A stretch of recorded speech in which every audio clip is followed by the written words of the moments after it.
देख रहे हैं प्रभा साक्षी। मैं हूं आपके साथ अंकित सिंह। कार्यक्रम है चाय पर समीक्षा और हमेशा की तरह इस कार्यक्रम में होंगे प्रभा साक्षी के संपादक नीरज कुमार दुबे जी। सर, आपका बहुत स्वागत है इस कार्यक्रम धन्यवाद में। अंकित जी। चाय में मिठास है, लेकिन राजनीतिक दलों में कड़वाहट लगातार बढ़ रही है। जी। संसद में आखिर मर्यादा कौन तोड़ रहा है? जी। क्योंकि जो कुछ लोकतंत्र की मंदिर में हो रहा है वह वाकई शर्मनाक है। जी, वाक़ई में आपने और हम जब आज़ादी की 75वीं वर्षगांठ मनाने जा रहे हैं, उस दौरान लोकतंत्र के मंदिर को शर्मसार किया गया, ये सभी के लिए बहुत दुःख की बात है। इसमें जो कुछ हुआ उस पर हम चर्चा करेंगे, लेकिन हम एक चीज़ जो स्पष्ट रूप से दिखती है कि विपक्ष ने, अगर हम देखें कुल मिलाकर देखें जो परिदृश्य नज़र आ रहा है, तो शायद बहुमत पर अल्पमत भारी पड़ता दिख रहा है। ये एक चिंता का विषय है और चिंता क्यों ना हो कि हमारे सभापति जो एम वेंकैया नायडू, जो देश के उपराष्ट्रपति भी हैं, वो सदन में रो पड़ें। बिल्कुल। और जो हमारे लोकसभा के स्पीकर हैं, वो कह रहे हैं कि मुझे गहरी वेदना है।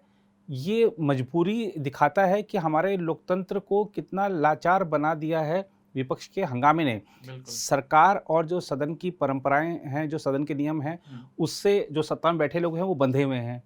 अब जो सामने वाला है, वो नियमावली उठाकर आसन की ओर फेंक रहा है और जो परिदृश्य आपने देखे कि किस तरीके से जो सरकार के मंत्रियों ने कहा है कि कांच के गिलास तोड़े गए या तमाम आरोप प्रत्यारोप हुए हैं। लेकिन पहले हमें ये देखना चाहिए कि जब मॉनसून सत्र का आगाज़ हुआ, उससे पहले क्या माहौल था?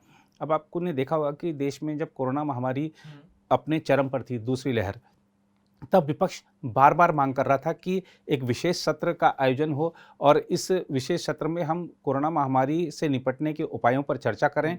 बार-बार मांग की जा रही थी सरकार की तरफ से, पत्र भी लिखे जा रहे थे, अधीर रंजन चौधरी ने पत्र भी लिखा था और भी कुछ लोगों ने मांग की थी। जब नियमित सत्र, मानसून सत्र का आयोजन हुआ, और नियमित भी क्यों हम इसको विशेष कहेंगे, क्योंकि आप देखिए कि कोरोना प्रोटोकॉल्स का पालन सुनिश्चित कराने के लिए बहुत सारी व्यवस्थाएँ की गई थी। जो वायरस का प्रसार न हो सके, इसके लिए कुछ उपकरण भी वहाँ पर लगाए गए थे, ऐसी तमाम व्यवस्थाएँ की गई थी।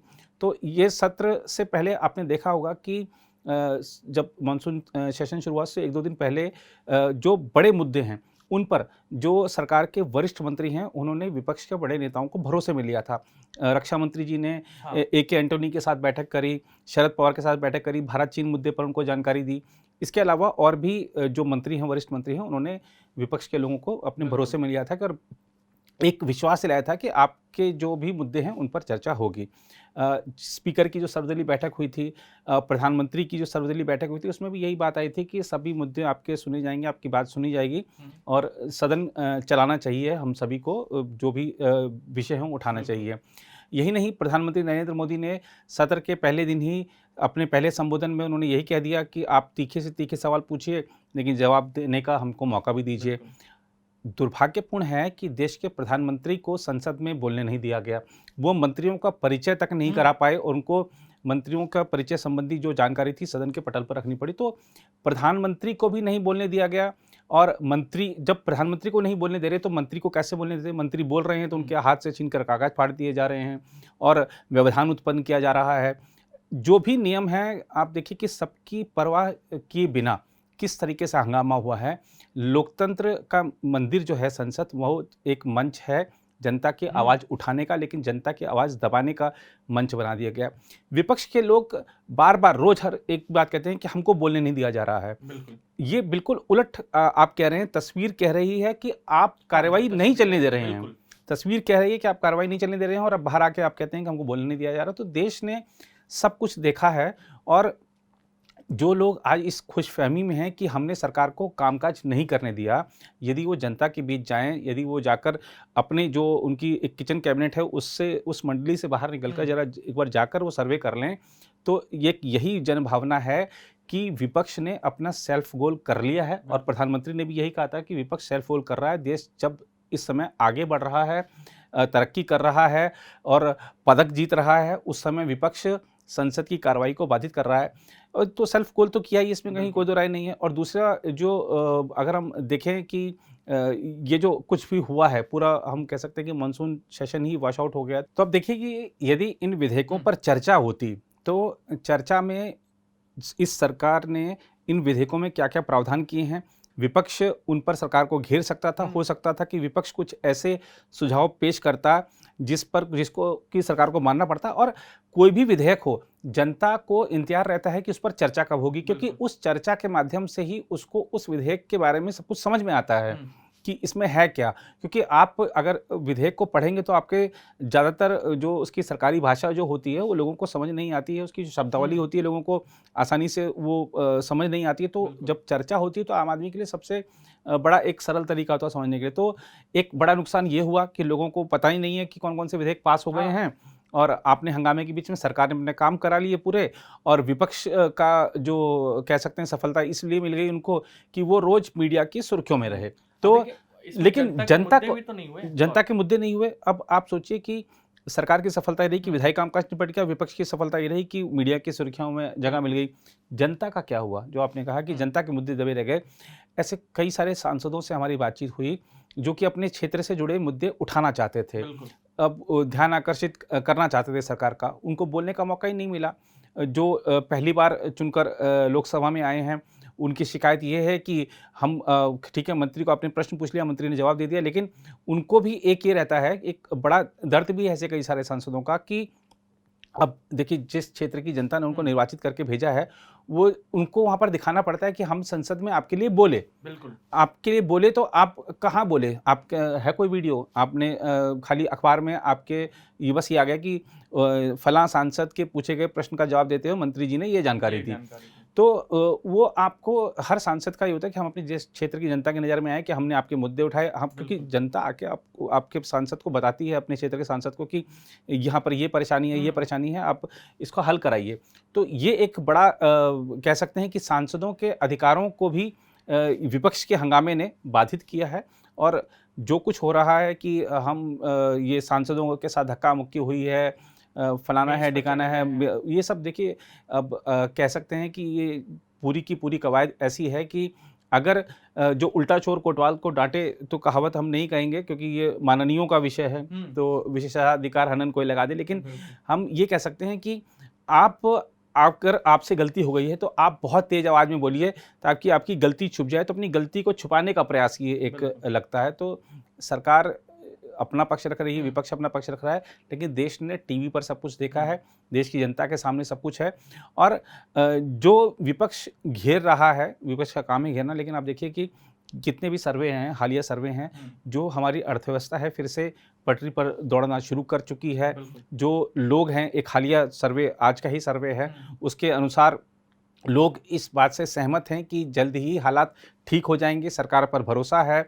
और हमको ये देखना चाहिए कि विपक्ष ने जो अपने अपने राज्य हैं वहाँ पर क्या मिसालें कायम की हैं। अगर हम बात कर लें महाराष्ट्र की, अगर हम बात कर लें छत्तीसगढ़ की, हम बात कर लें राजस्थान की, तो क्या उन्होंने इस कोरोना काल के दौरान अपने स्टेट को एक मॉडल स्टेट के रूप में बनाया? नहीं बना पाए। तो ये एक जो क्राइसिस का जो दौर था वो सबके लिए एक मुश्किल भरा दौर था, तो मिलजुल कर काम करने की ज़रूरत है। जनता को निराशा हुई है कि हमारे नेताओं ने ऐसे समय में, जबकि संयुक्त होकर इस चुनौती से, इस महामारी से निपट कर, इस महामारी से लड़ते हुए हमें आगे बढ़ाना है देश को, हम आपस में ही लड़ रहे हैं।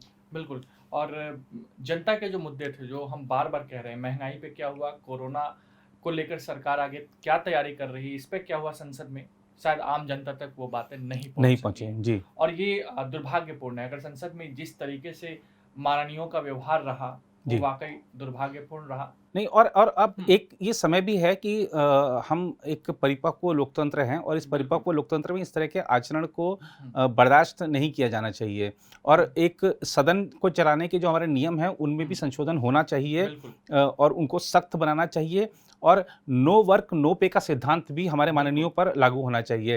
अगर हम बात करें आप चाहे सरकारी क्षेत्र में भी आजकल बड़ी कड़ाई हो रही हैं, निजी क्षेत्र में तो पहले से है। अगर कोई 2 घंटे लेट आता है ऑफिस, उसकी जो या तो छुट्टी कट जाती है या उसका पैसा कट जाता है।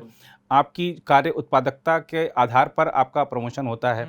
तो ये सब चीज़ें जब आम आदमी पर लागू हैं, तो वो जो नियम बना रहे हैं देश के लिए, जो कानून बना रहे हैं देश के लिए, उनके ऊपर भी नियम लागू होने चाहिए। नो वर्क नो पे का सिद्धांत उन पर लागू हो, और आप देखिए कि जब हम हर क्षेत्र में 100% कार्य उत्पादकता पर जोर देते हैं, तो ऐसे में अगर जब आदमी के सामने ये आता है कि हमारे निचले सदन लोकसभा की जो कार्य उत्पादकता है 22% और ऊपरी सदन राज्यसभा की जो कार्य उत्पादकता है वो 28% रही, तो ये निराशाजनक है। ये एक इस पर सोचना चाहिए जो भी नीति नियंता है हमारे। और अगर सदन चलता है तो 5 मिनट के लिए 2.5 लाख रुपए का खर्च आता है। बिल्कुल, तो और इससे ये अंदाजा इस लगाया खर्च जा की सकता भरपाई है। जनता करती है और और जनता पब्लिक है, ये सब जानती है। ये पूरा का पूरा जो पैसा होता है वो जनता का होता है। जी अब आप समझ सकते हैं कि हमारे राजनेता संसद में बैठकर क्या कर रहे हैं। जी बहरहाल कुछ दिन पहले सर ये आरोप लग रहे थे कि जो अभिव्यक्ति की आज़ादी है उस पर सरकार रोक लगाने की कोशिश कर रही है, जब ट्विटर को लेकर सरकार की ओर से थोड़ा सख्त रुख किया गया था। लेकिन आज वही विपक्ष, खास करके राहुल गांधी और कांग्रेस, ये दावा कर रही है कि ट्विटर लोकतांत्रिक ढांचे पर हमला कर रहा है, तटस्थ हो गया है। क्या पूरा का पूरा जिस तरीके से कांग्रेस की ओर से दावा किया गया कि उसके आधिकारिक ट्विटर को लॉक किया गया, हैंडल को, 5 नेताओं के ट्विटर हैंडल को लॉक किया गया, राहुल गांधी के ट्विटर हैंडल को लॉक किया गया, क्या ये सिर्फ एक राजनीतिक इशू बनाकर सरकार को घेरने की कवायद है, या वाकई में देश में लोकतांत्रिक ढांचे पर हमला हो रहा है? क्या वाकई में देश में अभिव्यक्ति की आज़ादी पर खतरा है? नहीं, देखिए, अभिव्यक्ति की आज़ादी पर खतरा अगर मंडराएगा तो सुप्रीम कोर्ट बैठा है हमारे। तो सुप्रीम कोर्ट हमारा जो है, हमारी जो चाहे उच्च न्यायालय हैं, चाहे हमारे जो उच्चतम न्यायालय हैं, सभी अपनी सक्रिय भूमिका निभाते हैं। नागरिकों के अधिकार कैसे सुरक्षित रहें, इसके लिए पल पर वो सक्रिय रहते हैं, स्वतः संज्ञान लेते हैं। किसी को डर होना नहीं चाहिए व्यक्ति की आज़ादी छीनने का। दूसरा, अगर आप कह रहे हैं कि ये जो ट्विटर वार है, तो इसमें देखिए ये जो टूल किट का एक जो चला था कि वो एक सिलसिला चल गया था, तो ये जो वर्तमान में जो इस समय विवाद हो रहे हैं कि कांग्रेस कह रही है कि हमारे नेताओं के, हमारे कार्यकर्ताओं के जो, या हमारी जो पार्टी के जो आधिकारिक ट्विटर हैंडल है उनको सस्पेंड कर दिया गया। तो हमको देखना चाहिए कि ट्विटर की पॉलिसी क्या है, ट्विटर की पॉलिसी क्या है, गवर्नमेंट ऑफ इंडिया की पॉलिसी क्या है। अब आप कह रहे हैं कि ट्विटर गवर्नमेंट ऑफ इंडिया के निर्देशों पर हमारा अकाउंट ब्लॉक कर रहा है, तो हमको ये चिल्ला कर हम कह रहे हैं, लेकिन असल कारण क्या है, जरा जनता का ध्यान इस पर भी जाना चाहिए। अब आप देखिए कि हमने देखा कि किस तरीके से देश के आईटी मंत्री का भी जो ट्विटर अकाउंट है कुछ देर के लिए सस्पेंड हो गया था, जब रविशंकर प्रसाद आईटी और दूरसंचार मंत्री थे। तो और आप देखिए अमेरिका में भी वहाँ पर सत्ताधारी दल के कुछ 1-2 लोगों का वहाँ पे ट्विटर अकाउंट क्योंकि ट्विटर पॉलिसी के हिसाब से उन्होंने वहाँ ब्लॉक किया है हाल ही में।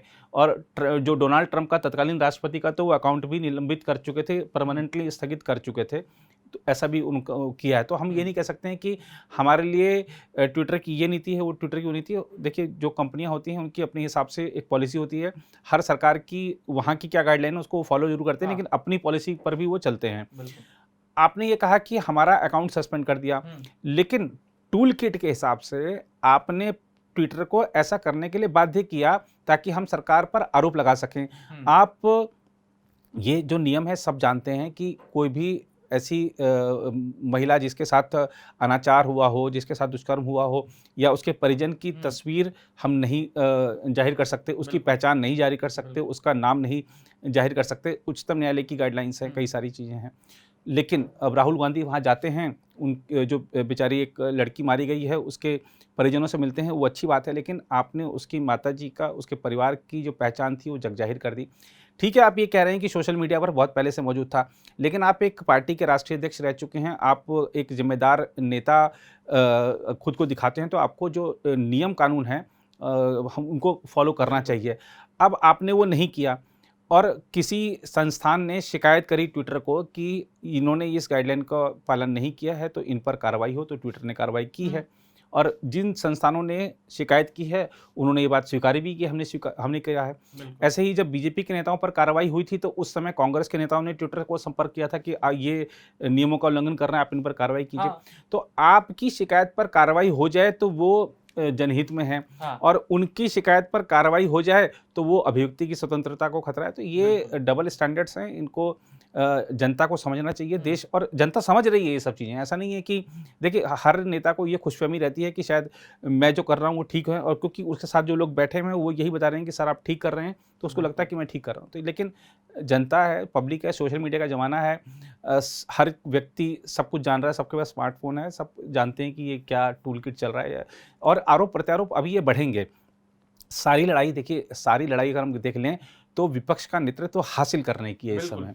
अब जब से कांग्रेस को खासकर तौर पे लगा है राहुल गांधी को कि विपक्ष का नेता बनने की दौड़ शुरू हो चुकी है।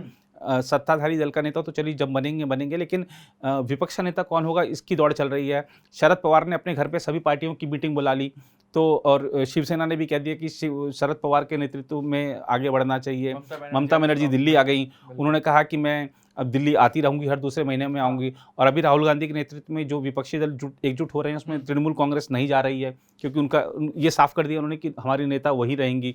तो ये सारी की सारी कवायद है विपक्ष का नेता कैसे बने, और विपक्ष का नेता तभी बन पाएंगे जब हम रोज मोदी सरकार पर हमला करते रहेंगे, सरकार को घेरते रहेंगे, सड़कों पर उतरेंगे, और उतरने के लिए कोई कारण तो होनी चाहिए। तो वो कारण पैदा किए जा रहे हैं, दरअसल सारी ये कवायद यही सब चल रही है। अब कारण क्या है, आने वाले दिनों में पता चलेगा कि किस तरीके से कारण पैदा करके मोदी सरकार को घेरने की कोशिश ये विपक्ष करता रहेगा, खासकर राहुल गांधी करते रहेंगे।